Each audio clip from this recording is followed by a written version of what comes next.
Bonsoir à tous. J'aimerais profiter de ce dimanche soir pour vous parler d'un cas aux États-Unis où un étudiant sur le point d'être diplômé de l'Université de New York a vu son diplôme suspendu, ou du moins retardé pour l'instant, pour le crime d'avoir prononcé un discours sur le génocide en Palestine lors de la cérémonie de remise des diplômes. L'étudiant en question est celui-ci. Il s'appelle Logan Rozos, et il a vraiment fait preuve d'un courage incroyable. J'aimerais vous montrer ce qu'il a dit, puis examiner avec vous la manière dont les médias de droite présentent cette affaire en ce moment. C'est un peu étrange que je vous montre cela sur l'un de ces médias de droite, la chaîne Fox News, qui présente bien sûr cette histoire comme celle d'un étudiant anti-israélien. C'est présenté comme un étudiant anti-israélien, n'est-ce pas? Je vous montre cela sur cette page web, parce qu'ils ont en fait la vidéo complète. Vous pouvez donc voir les 2 minutes et 50 secondes qui ont maintenant mis M. Rozos dans une situation très difficile. Regardez par vous-même.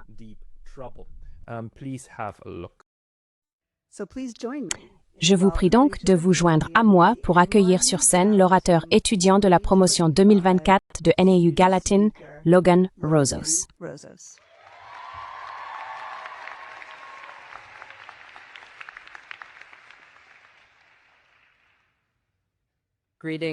Bonjour, membres du corps enseignant et du personnel de Gallatin, éminent orateur parmi les anciens élèves, chers camarades diplômés et proches. J'essaie de repérer ma famille dans la foule. Les voilà.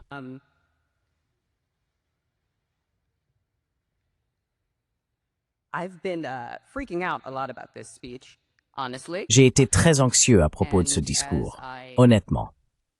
Et alors que je réfléchis profondément aujourd'hui, en m'adressant à vous tous, mes convictions morales et politiques me poussent à dire que la seule chose appropriée à exprimer en ce moment, et devant un groupe aussi nombreux, c'est de reconnaître les atrocités qui se déroulent actuellement en Palestine.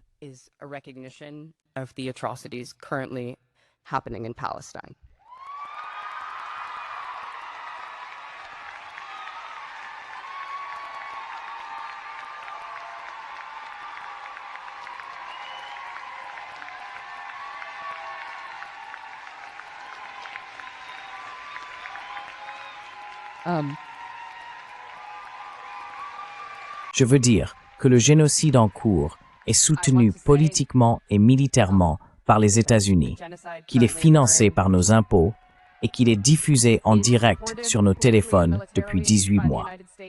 Je ne souhaite pas parler uniquement de mes propres convictions politiques aujourd'hui, mais m'exprimer au nom de toutes les personnes de conscience, de toutes celles qui ressentent la blessure morale de cette atrocité.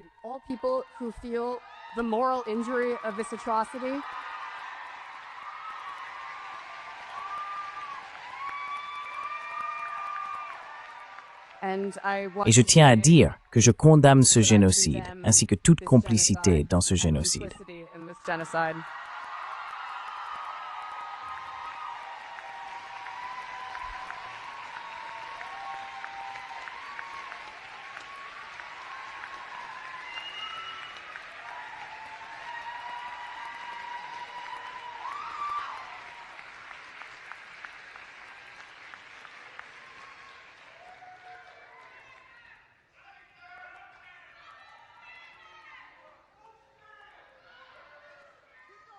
Merci à la promotion de 2024 et félicitations.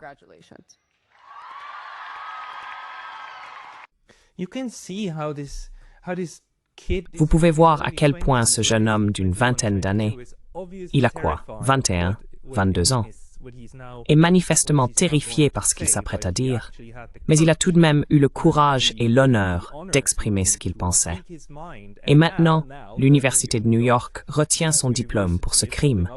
Et en fait, l'Université de New York condamne même son discours. Un porte-parole de l'université a d'ailleurs déclaré que M. Rozos avait menti sur le discours qu'il allait prononcer en violation de l'engagement qu'il avait pris de respecter notre règlement. NYU is deeply sorry NYU est profondément désolé que le public ait été exposé à ces propos et que ce moment ait été volé par quelqu'un qui a abusé du privilège qui lui avait été accordé. Cela, pour moi, illustre tout ce qui ne va pas dans la période actuelle. Qu'une personne ayant manifestement fait preuve d'un immense courage ait reconnu la souffrance, la mort, l'inhumanité et les atrocités subies par les Palestiniens soit ensuite assimilée par les médias de droite à un étudiant anti-israélien critiquant la guerre à Gaza. Et vous savez, cela va bien plus loin. Je veux dire, si vous tapez son nom sur Google, vous tombez en ce moment sur toutes sortes de calomnies à propos de M. Rozos. Rien qu'en faisant une recherche, vous trouverez toutes ces condamnations. Un discours de remise de diplôme devenu déclaration politique.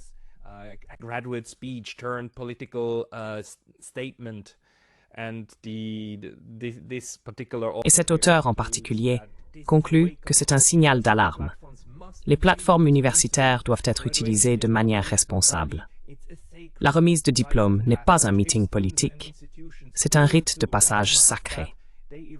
Si les étudiants et les institutions ne le reconnaissent pas, ils érodent les valeurs mêmes que l'enseignement supérieur était censé défendre.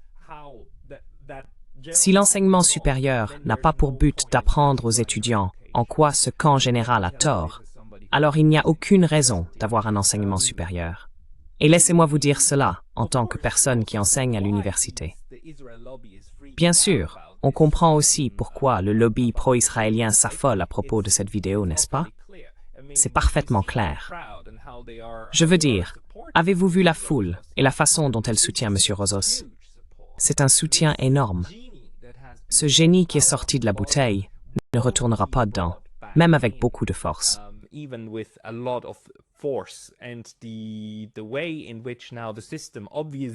Et la manière dont, désormais, le système ressent manifestement le besoin ou l'envie de sévir contre M. Rozos et d'essayer de diaboliser ce qu'il a fait, y compris l'université, qui non seulement s'excuse pour son discours, mais tente aussi maintenant de le sanctionner. Nous ne savons pas s'il recevra son diplôme ou non. Cela fait bien sûr partie de la campagne de pression, qui n'est alimentée que par la peur et rien d'autre. C'est une peur pure, nue, de la part des sionistes et du lobby sioniste, qui ne parviennent plus à contrôler le récit. Si l'on regarde les foules d'étudiants, de jeunes, réfléchis et d'êtres humains moraux qui comprennent que 100 000 Palestiniens morts, 50 000 enfants morts, dans un cas évident et bien documenté, avec l'intention déclarée de nettoyer ethniquement ou d'éliminer physiquement toute une population d'une bande de terre, ce n'est pas acceptable. Je veux dire, ces personnes se comprennent.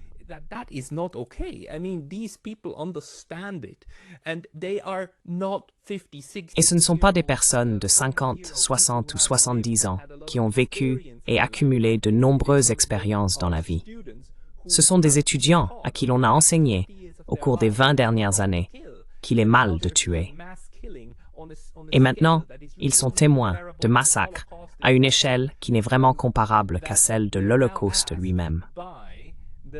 On leur demande aujourd'hui, par les personnes au pouvoir et les médias, d'ignorer cela et de simplement soutenir ceux qui commettent ces tueries.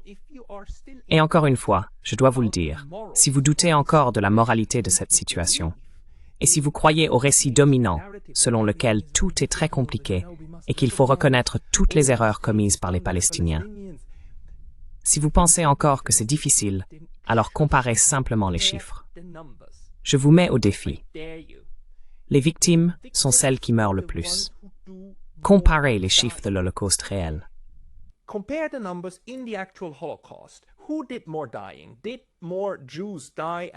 Qui a subi le plus de morts? Y a-t-il eu plus de Juifs tués par les nazis ou plus de nazis tués par les Juifs? C'est un bon test, non? Qui meurt le plus actuellement?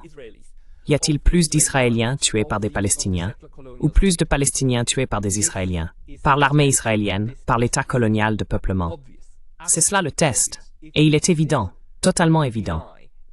Si vous niez encore qu'il s'agit d'un génocide, et si vous prétendez encore que cet étudiant ici commet réellement un crime, alors je perds la capacité de raisonner avec vous, car le niveau d'atrocité d'un côté envers l'autre est si élevé que nous n'avons même pas besoin d'entrer dans des arguments juridiques sur les droits des occupants ou sur le droit des occupés à résister à l'occupant ou sur l'obligation de l'État occupant de protéger les droits humains des occupés.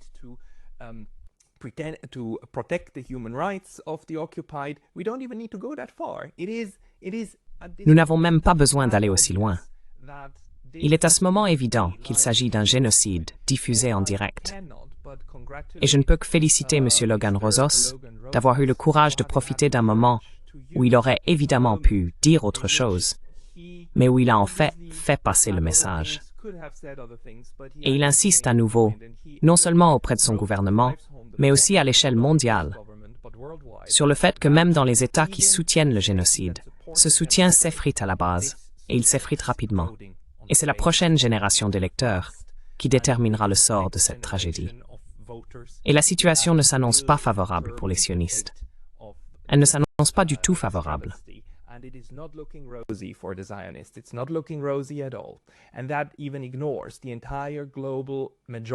Et cela ignore même la majorité mondiale, qui elle aussi s'oppose unanimement au génocide en Palestine, ainsi que toute une génération à travers le monde, qui découvre aujourd'hui les crimes d'Israël et ce qu'il inflige à ses victimes sans défense.